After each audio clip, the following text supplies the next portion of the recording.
The stage lights glowed bright inside Studio 6A. The crowd clapped and cheered as Stephen Colbert walked out with his usual smile and witty energy. Everyone was excited. Tonight's guest was a surprise Johnny Depp. It had been years since his last public appearance after the court battles, media drama, and quiet withdrawal from Hollywood. People wondered what version of him would show up tonight. Johnny stepped out in his familiar style-aired clothes, scarves, old jewelry, and dark glasses. But something was different. Didn't wave. He didn't smile. His face looked tight, tired. He walked slowly, nodded to Stephen, and sat down. The air shifted. It was quiet, even in the crowd. Colbert, the experienced host, tried to keep the tone light. "Johnny, it's been a while. You look like you just walked out of a Tim Burton movie," he joked. The audience laughed. Johnny didn't. He stared at the floor, then looked up slowly. They moved on to his new film, a strange, emotional European movie about regret, loss, and hidden lives. Critics called it unsettling and too personal. Stephen asked about the role. At first, Johnny answered calmly, talking about the director and the long shooting nights in France. But then his voice shifted. "You want to talk about the film?" Johnny said, eyes suddenly sharp. "Then let's talk about why I made it." Stephen blinked. "Sure," he said carefully. "What drove you to this character?" Depp leaned forward. Truth. Or the lack of it. We live in a world of puppets and puppet masters. The cameras lie, the headlines lie, the people clapping here. They don't even know what they're clapping for anymore. There was an awkward pause. The audience grew tense. Stephen tried to steer things back. "Well, art reflects society." And I think, no, Johnny interrupted. Art was stolen, hijacked, controlled by people who never picked up a paintbrush, never wrote a song, and now they decide who gets to speak, who gets erased, who becomes the monster. Someone from backstage signaled Stephen. Producer whispered near the camera. They were trying to decide if they should cut the feed. But it was live. Depp kept going. "You think I'm here to promote a movie? I'm not. That film wasn't fiction, it was a confession. Every frame, every line, it was my story wrapped in shadows. And guess what? It's not just my story. It's yours too." The room froze. The crowd didn't know whether to clap or sit still. Stephen's smile faded. "Johnny, are you okay?" Johnny laughed, but it wasn't a happy laugh. "Am I okay? I disappeared for a reason. Not because I was broken, but because I saw behind the curtain. Do you ever see the strings holding the world together, Stephen? Once you do, you can't go back." A security guard appeared at the side of the stage. The audience was silent now. Stephen glanced off camera. The producers were panicking. Someone was shouting through his earpiece to cut to commercial, but the cameras were still rolling. Depp stood up. "They'll delete this. Cut it, pretend it never aired. But people watching remember what I said. They'll understand later." Stephen tried one last time. "Johnny, maybe we should," but Johnny just leaned into the mic and said, "This isn't a comeback. It's a warning." Then he dropped the mic. Literally, it hit the desk with a loud thud. Security stepped in. Depp didn't fight. He raised his hands and walked off the set. The audience remained still, shocked. The lights dimmed. Producers scrambled as the screen finally cut to a commercial. Within minutes, the internet exploded. Clips of the interview spread fast. Hashtags like #DeppLive, #ColbertChaos, and #this WASNT fiction were trending worldwide. Some people thought it was a publicity stunt. Others believed he had lost his mind. But just a few started to ask deeper questions. Then, by midnight, the full interview vanished. It was removed from YouTube, CBS, and every network. Even the bootleg versions started disappearing. People noticed. Forums lit up with theories. What was Depp really trying to say? What was he warning us about? The mystery had just begun. The next morning, everything felt off. News anchors on every major network were trying to make sense of what had happened the night before on Colbert's set. Some called Johnny Depp's behavior a breakdown. Others labeled it performance art. But no one could explain why the entire interview had vanished, every clip, every recording scrubbed from the internet like it had never happened.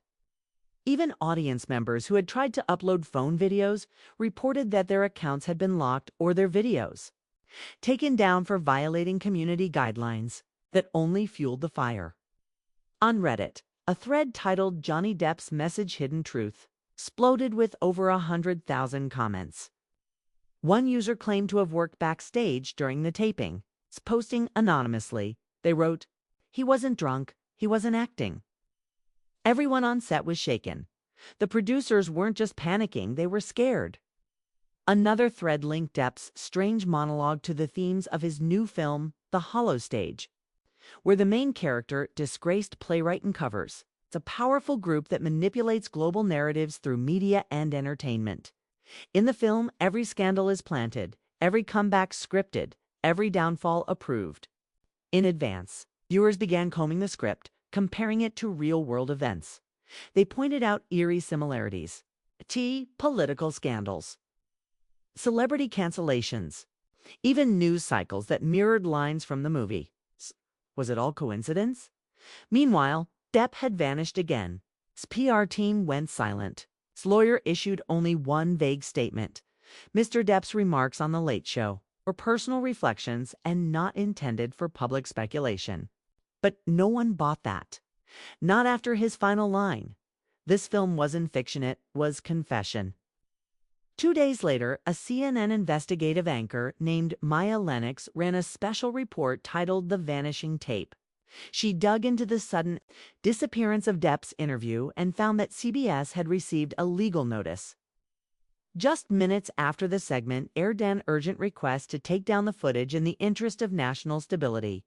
The source of the request, not the network, not Depp's team, but a classified branch of the Department of Information Integrity, an agency few people had ever heard of. That night, Lennox went live with her segment. "This isn't about Johnny Depp's past," she said, staring directly into the camera. "This is about something larger, something coordinated. Because if a celebrity can speak live on air, and that message is erased without public explanation, then we should be asking, who gets to decide what we remember?" Twitter lit up again. The hashtag erased interview began trending. The next twist came from an unlikely place, an email leak. A junior technician at CBS uploaded screenshots of internal emails sent just hours after the Depp segment. One message included the subject line, "Urgent flag for T." In the body of the email, a chilling line, the trigger phrase was used, requesting blackout protocol. Nobody knew what that meant. Trigger phrase, blackout protocol. Then someone on 4chan posted a theory. They clipped Depp's moment on Colbert when he said, "You ever see the strings holding the world together, Stephen?"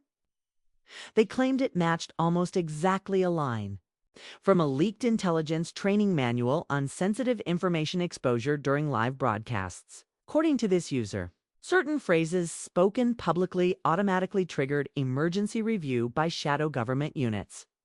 Wild theory? Maybe. But the internet believed it. And just when things couldn't get stranger, Maya Lennox received a USB drive in an unmarked envelope. On it was a single video file titled hollowwasreal.mov. It showed behind-the-scenes rehearsal footage from Depp's film set. The director, a reclusive French filmmaker known for never giving interviews, was off camera, instructing Depp to stay true to the lines. But the lines weren't from the film script. They were from Depp's Colbert appearance. Word for word. The video ended with the director saying, "They'll erase you for this." Depp replied, calm and steady, "Let them try." Maya wasn't sure what to do. If she aired it, she risked everything: her job, her credibility, maybe even her safety. But if she didn't, the questions would never stop. She made her choice. The next night, she aired the full clip during her primetime show. And that's when the real storm began. Within an hour of Maya Lennox airing the behind-the-scenes clip, her network's servers slowed to a crawl. The website crashed.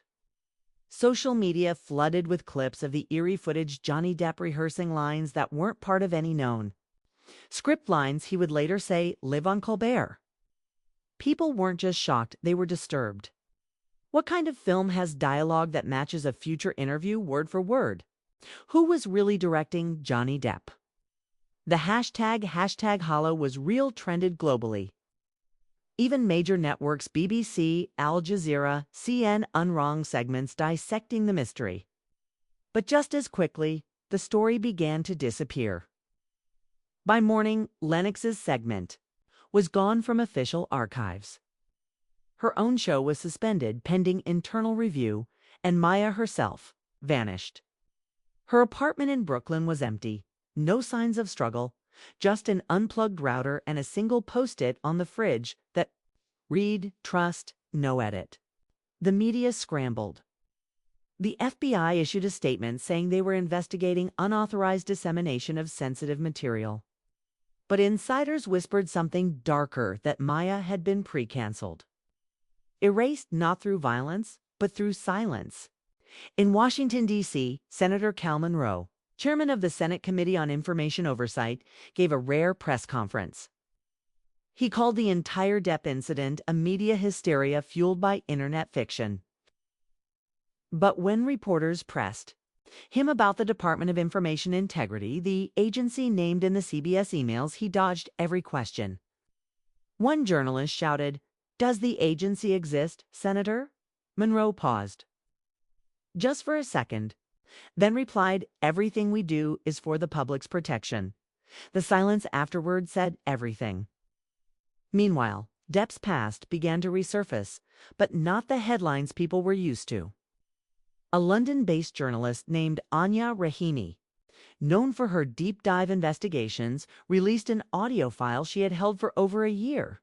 In it, Depp speaks candidly to an unnamed director during a break on the Hollow stage set. His voice is calm, tired, but clear. "I'm not worried about being misunderstood anymore," he says. "I'm worried about telling the truth too clearly. They don't fear noise, they fear clarity." Anya added context. The director had ties to a European political analysis. Firms suspected of manipulating film narratives for state influence. A company that had quietly changed ownership 6 months before production started on the Hollow stage. The new owner, Delaware-based Shell Corporation, linked to data firms that advised both Hollywood studios and U.S. intelligence units. Film was no longer just a film, it was a message. Or a trap. Whispers grew louder that the Hollow stage had been funded not by traditional producers, but by a coalition of rogue media analysts and whistleblowers. Their goal is to expose how entertainment is used to shape memory, influence belief, and erase dissent. But if that was true, then Depp's appearance on Colbert wasn't an accident, it was a test. And Maya Lennox wasn't the only one who failed. Around this time, an unlisted video appeared on a small encrypted platform used by independent reporters. It was grainy, handheld, but unmistakably real. Depp alone, sitting in a dark studio speaking into the camera. "I told the truth in a place built on fiction," he says. "They called it madness. But you saw the reaction. They were never afraid of me. They were afraid you'd believe me." He doesn't say where he is or who is recording. He ends with, "Find Maya." She knew the next part. The video vanishes within hours. But not before it's copied. Now eyes around the world begin searching for Maya Lennox. Hashtag shift. Hashtag where's Maya takes over. People begin to track her last known movements, comparing traffic camera footage, MetroCard records, even food delivery apps. Every clue leads nowhere. It's as if she walked off the map.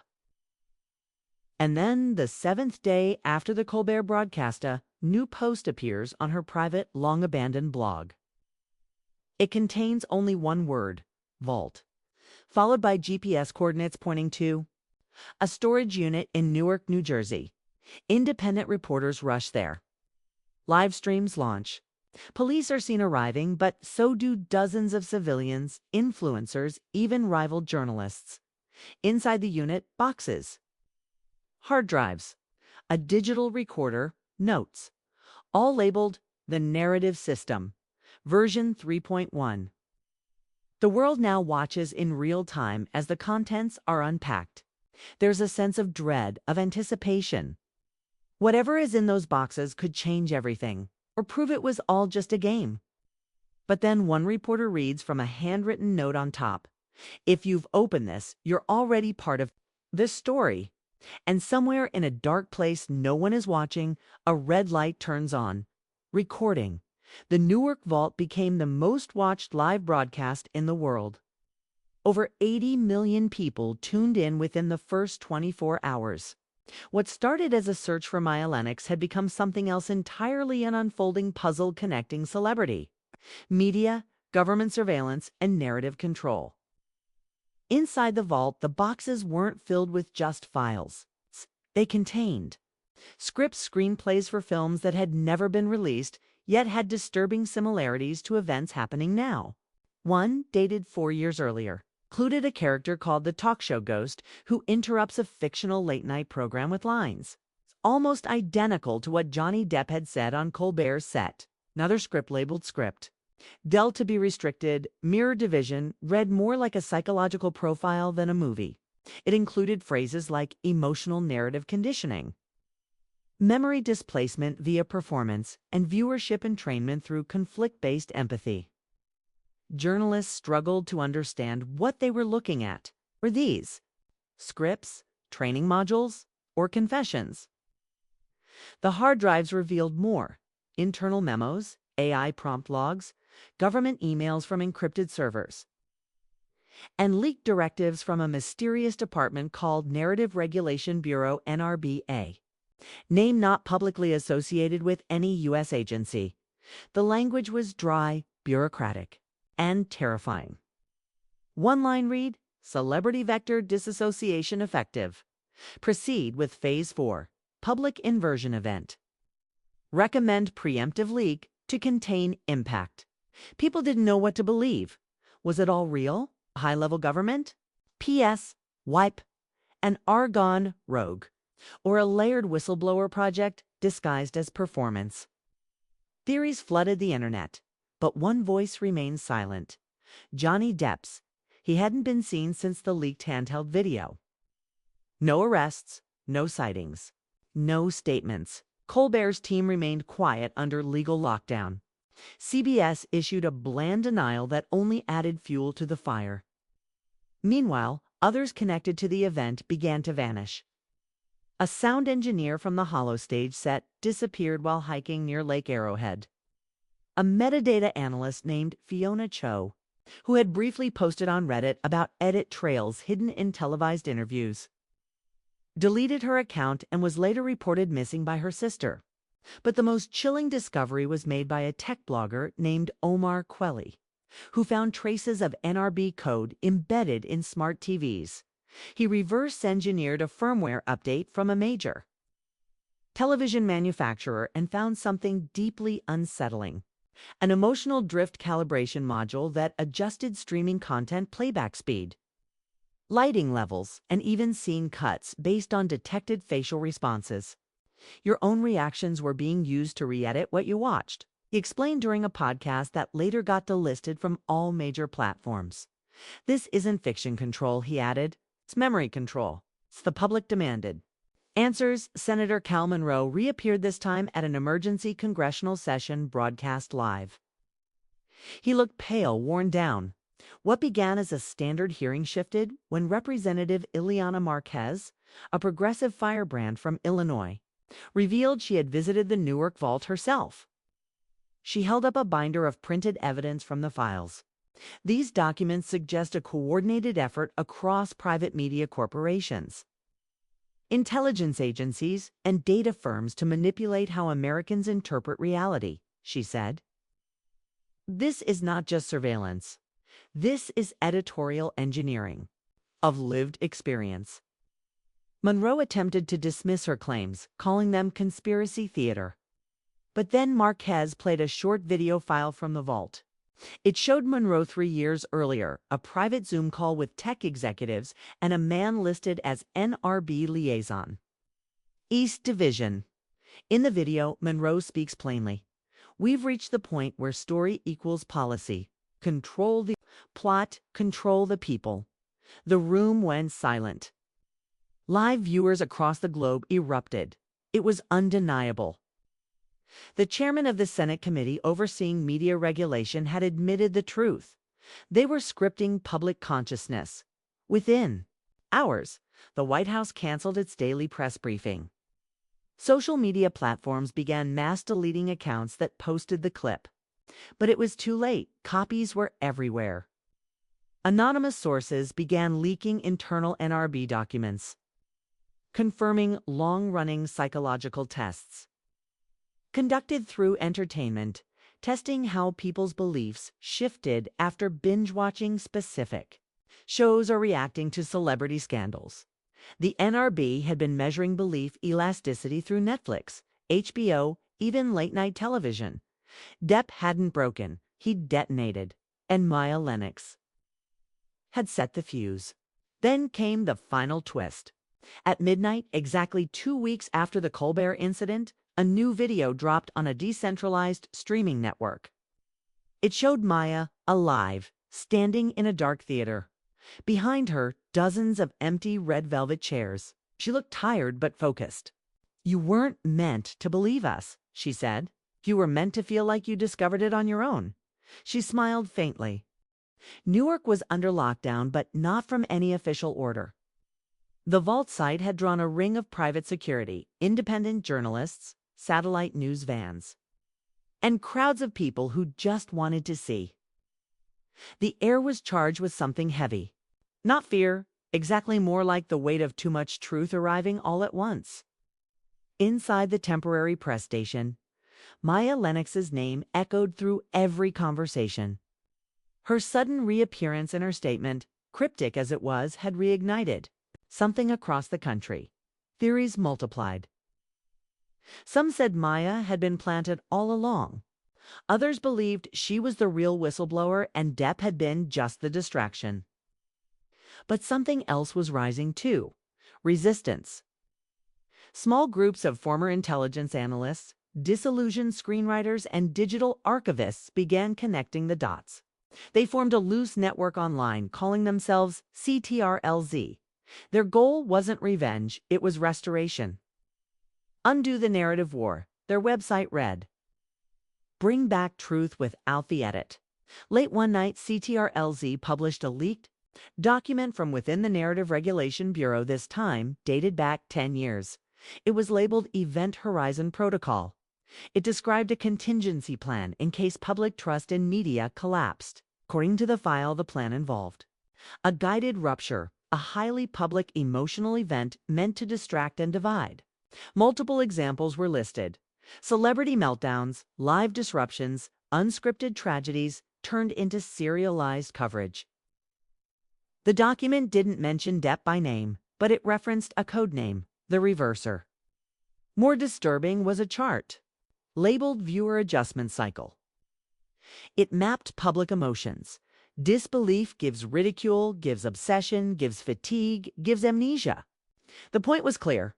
People would forget so long as you fed them something new before the fatigue turned to anger. But that cycle had failed. People weren't forgetting. They were digging deeper. And now, someone was watching the diggers. A respected CNN anchor, Layla Breen, who had covered politics for over a decade, suddenly disappeared after tweeting, "I think the Depp footage we aired was edited live. I'm not supposed to say that, but something's wrong." Within hours, her account vanished. Her last segment was scrubbed from the network site. CNN called it a scheduled medical leave, but even their own staff whispered otherwise. Then came the hacked feeds. During a routine live press conference at the White House, all major networks were briefly interrupted. For 16 seconds, a black screen appeared with a soft beep and one white phrase in the center. You are not watching what really happened. A signal reached over 62 million homes. People panicked. Government agencies denied involvement. The Department of Homeland Security called it a cyber prank. But cyber units from France and Japan both reported the same digital signature used in the feed traced not to a hacker group, but to a secure NRB server cluster in Virginia. The NRB was real, not just a theory, not just a term buried in weird scripts. A government method. Cockty-E-run narrative shaping division had existed under national security cover for more than a decade. Its mission: shape emotional outcomes through entertainment, timing, and selective disruption. Johnny Depp's televised breakdown wasn't unscripted, it was scheduled. Something had gone wrong. Back in Los Angeles, a new figure entered. The picture, Sasha Graymont, a former studio executive who had vanished 3 years earlier after a lawsuit involving unauthorized psychological testing on test audiences. She reappeared on a rogue YouTube broadcast exposing internal emails between herself and NRB liaisons. In one dated the week before Depp's Colbert interview, an NRB handler wrote, "Ensure subject D triggers phase 2 collapse. Amplified dissonance. Will control sympathy through inversion edits. Viewer conflict is compliance. Subject D, Depp." They had tried to use him as a weapon. He'd gone off script. Sasha's final message before the live stream was cut by unknown actors was simple. Johnny wasn't the problem. He was the glitch. That's why they're afraid. The message hit hard. People began uploading their own edited clips, syncing Depp's lines with leaked scripts from the Newark vault. It matched word for word in some places. But where the script ended, Depp kept going. He had added his own lines, off-book. The question now wasn't who wrote the script. It was who broke it. And as the last lines of Maya Lennox's video echoed again through the internet, they can edit what you watch but not what you felt. Something changed. People remembered. The script was unraveling. And someone deep inside the NRB was about to come forward. The ghostwriter, the email arrived just after midnight. No subject line, no sender name. Just a blinking envelope icon on journalist Maya Lennox's encrypted inbox. She had been hiding in a borrowed loft in Berlin, protected by international press groups, living under the radar ever since the Newark vault went public. Her voice had become the whisper behind the movement, the signal in the static. But now, for the first time in days, she froze. Inside the message was a single sentence. "I wrote the third act and I want out." Attached was a short video. File labeled ghost_001.mov. Maya played it. The screen showed a dim room, face in shadows, voice altered but unmistakably human. Nervous breaths, a mug of untouched coffee. The speaker looked straight at the camera. "I am the NRB's lead continuity engineer. My job was to stitch stories together, not fiction reality. We took raw events, live feeds, courtroom transcripts, even spontaneous emotions, and restructured them for outcomes. We called it narrative drift correction. But something changed when Depp went live. He was supposed to follow the script. He didn't." The figure hesitated, then whispered, "That was the first time I ever saw someone break programming in real time." Maya's hand shook. The ghostwriter continued. "After Depp's removal from the Colbert set, we tried to patch the feed, reverse edits. But millions had already seen it. Not millions had already seen it. Not. The freak out the deviation. And when Maya licked the Newark scripts, it collapsed the veil. The message ended with GPS coordinates. Brussels. He wanted to meet. Maya forwarded the file to only 3 people.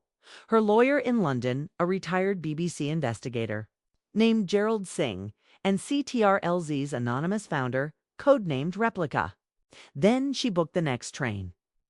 Meanwhile, across the ocean, pressure was building.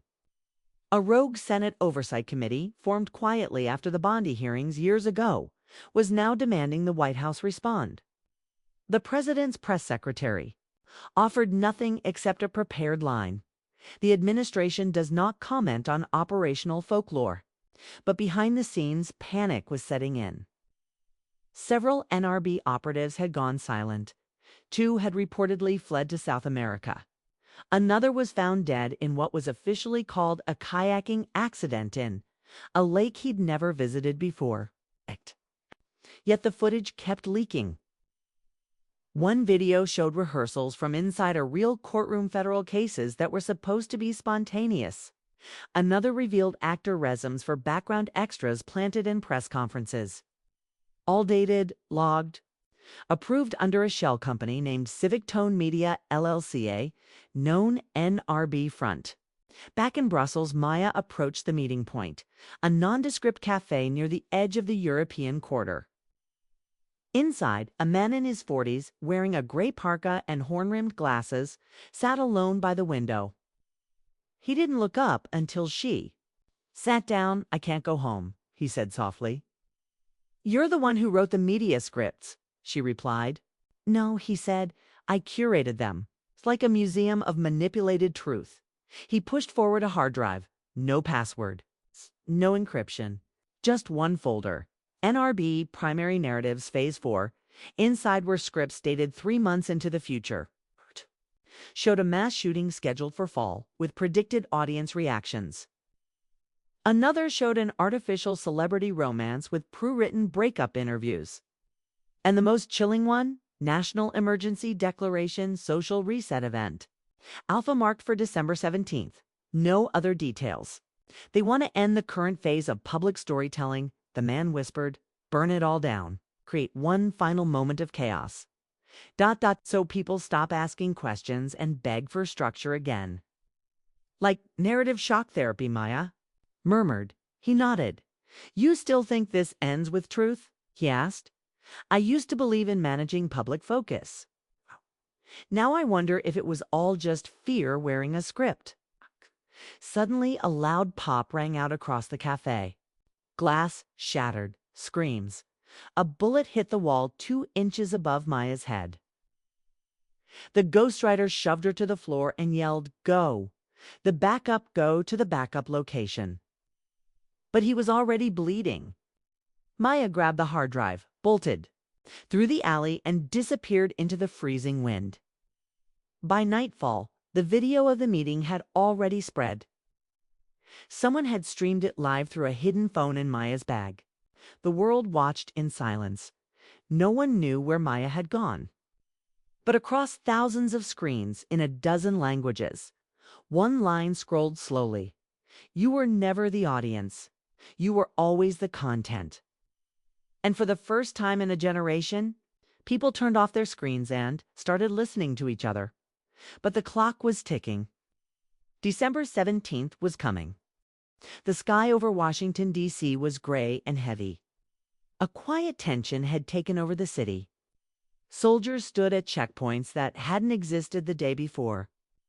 National Guard vehicles rolled slowly past the Lincoln Memorial. Cell service flickered. Across major cities, flights were grounded without explanation. December 17th had arrived. And no one knew what exactly to expect, except those who had read the file. Maya Lennox was in hiding again, somewhere beneath the streets of Prague. She sat in a candlelit basement with 3 other whistleblowers. The last members of CTRLZ. The Brussels drive had revealed something worse than anyone had feared. The entire National Emergency Declaration was not a government plan. It was a narrative transition protocol. In simpler words, it was a way to reset public memory. If too many people wake up to the script, the file had said, the only way to maintain trust is to erase context. Introduce shock. Rewrite history before it settles. Maya stared at the screen. In a few hours, every media channel, government, feed, social platform, even encrypted services would push a synchronized live stream. The message was already recorded. The president's voice, calming, assuring, but not real. The man reading the speech was a synthetic composite. His voice, his gestures, even the backdrop Paul generated. The real president had not been seen in weeks. "This is beyond politics now," said one of the whistleblowers, a cybersecurity expert from Chile. "This is a full system reboot. They had one last shot." A journalist ally inside Al Jazeera English had secured them a 12-minute live window. No graphics, no branding, just raw satellite feed. If Maya could get the truth on air before the protocol launched, they might short-circuit the stream. At 11:48 a.m. EST, the countdown began. She stepped in front of the camera. No makeup, no lights, just truth. "My name is Maya Lennox. I am a journalist. What I'm about to say may be the last unscripted thing you hear in a long time." She held up the Brussels Drive. "This contains future scripts written by a non-governmental media board called the NRB. These are not stories. These are planned moments of emotion, conflict, and tragedy. They've been scripting elections, wars, even celebrity scandals. For over a decade, the clock ticked toward noon. They believe we are not citizens. We are just viewers meant to react, not to think. But if you're hearing this, it means someone somewhere still controls their own feed." Her hands trembled today. "They want to erase our memory, trigger an emotional event so strong, so confusing, that we beg for order without realizing who's giving it to us." She took a breath. "You can stop it. Don't watch the emergency broadcast. Power off your screen. Go outside. Talk to someone without a script. Ask questions. And if you're brave, record your own version of the world and share it." And then the feed went dark. For a few seconds, silence. Then came static. Then came the official stream. But something was off. Instead of the president, people around the world saw flickers. First Maya's face, then internal documents, then voice memos from NRB engineers admitting the manipulation. The stream glitched again. On thousands of phones, tablets, and TVS messages replaced the emergency speech. "You are not the audience. You are the author. They can't control silence. Turn it off. Wake up." In some cities, people threw their phones into rivers. In others, church bells rang without cause. In Argentina, taxi drivers began broadcasting Maya's words over their radios. In South Korea, students printed screenshots of the files and left them in coffee shops. In Nairobi, news anchors abandoned their teleprompters and spoke from the heart. The NRB stream collapsed. For the first time in years, a global pause. No official words. No pushed reactions. No manufactured conflict. Just silence. And in that silence, something strange happened. People began to remember. Old truths resurfaced. Stories made sense. Forgotten footage reappeared on public networks. Court trials reopened. Artists reemerged. A filmmaker in Paris admitted his last 3 films were government assignments. A politician in Toronto said he had never written his own speeches, not once. And somewhere in a hospital bed in Geneva, Johnny Depp opened his eyes for the first time since his forced removal from the Colbert set. He whispered only one word: unscrambled. The world was not healed overnight. Systems still resisted. Some tried to reassert control, but the narrative was broken. Maya never returned to television. She continued to publish quietly from safe houses and digital forums. Her face became a symbol, but she refused to become a brand. On the anniversary of the day, everything changed. A bronze plaque was placed in the heart of Berlin. It read, "In the age of performance, the truth must whisper louder than the script." And below it, etched in smaller letters, "Based on real events." Or so they told you.